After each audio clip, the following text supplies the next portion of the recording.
নমস্কার, আমি তনুশ্রীর রান্নাঘরে আপনাদের স্বাগত জানাই। আপনারা কেমন আছেন? আশা করছি আপনারা ভালো আছেন, আর আমিও ভালো আছি। আজকের রেসিপি আমার অত্যন্ত প্রিয় একটি রেসিপি, মাছের মাথা দিয়ে বাঁধাকপি। ভিডিওটা স্কিপ না করে পুরোটা দেখার অনুরোধ রইল। চলুন ঝটপট রেসিপিটা এবার শুরু করি। প্রথমেই বাঁধাকপি কুচিয়ে ভালো করে সেদ্ধ করে নিয়েছি। এদিকে আলু লাল করে ভেজে নিয়েছি। সেই তেলেই মাছের মাথা বেশ কড়া করে ভেজে নেব। আমি এখানে কাতলা মাছের গোটা একটা মাথা নিয়েছি। আপনারা চাইলে পোনা মাছের মাথাও নিতে পারেন।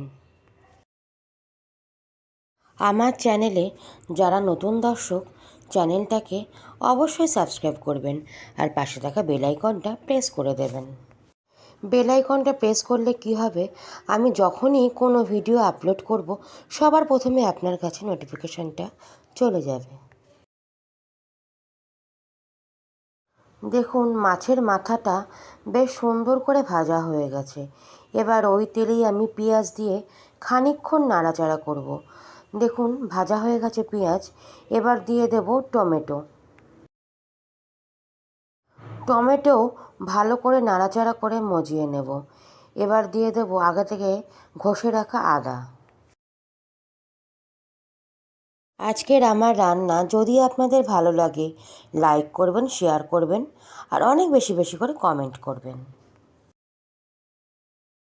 কথা বলতে বলতে এদিকে আমি শুকনো মশলা দিয়ে নিয়েছি, লঙ্কার গুঁড়ো, হলুদ গুঁড়ো আর জিরে গুঁড়ো। এই শুকনো মশলা ভালো করে মিশিয়ে কষিয়ে নিতে হবে। মশলা যত কষাবো তত রান্নার স্বাদ দ্বিগুণ হয়ে যায়।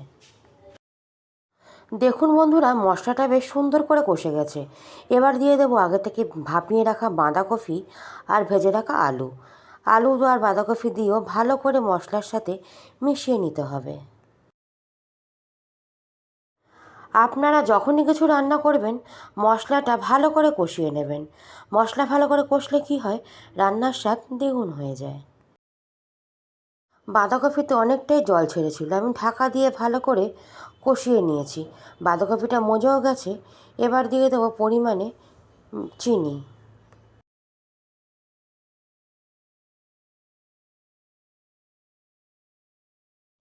চিনি দিয়েও ভালো করে মিশিয়ে বাঁধাকপিটা ভাজা ভাজা করে নিতে হবে।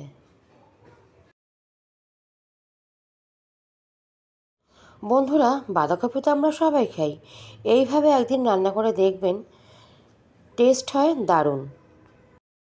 দুপুরবেলা গরম গরম ভাতের সাথে এরকম সুস্বাদু বাঁধাকপি, আর গরম ভাতে কিচ্ছু লাগবে না। কথা বলতে বলতে 1 চামচ ঘিও দিয়ে নিয়েছি। ঘি দিয়ে ভালো করে মিশিয়ে নিয়েছি। আজকের আমার রেসিপি যদি আপনাদের ভালো লাগে, বাড়িতে অবশ্যই একবার বানাবেন, আর বানালে আমাকে কমেন্ট করতে ভুলবেন না। অন্য একটা রেসিপি নিয়ে আপনাদের সাথে আবার দেখা হবে। টাটা বন্ধুরা।